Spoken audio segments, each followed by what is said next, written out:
தன்னேர் இல்லாத தமிழ் தண்டி அலங்கார உரை மேற்கோள் பாடல் இங்கே கொடுத்துருக்காங்க. ஓங்கிலிடை வந்து உயர்ந்தோர் தொழ விளங்கி ஏங்கொழுநீர் நாளத்து இருள் அகற்றும் ஆங்கவற்றுள் மின்னேர் தனியாடி வெங்கதிர் ஒன்று ஏனையது தன்னேர் இல்லாத தமிழ். இதோட பாவகைன்னு பார்த்தீங்கன்னா நேரிசை வெண்பா, அணின்னு பார்த்தீங்கன்னா பொருள் வேற்றுமை அணி.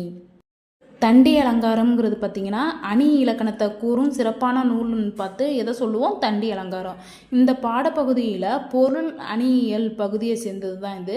காவிய தரிசனம்ங்கிற வடமொழி இலக்கண நூலை தழுவி தான் இந்த நூல் எழுதியிருக்காங்க.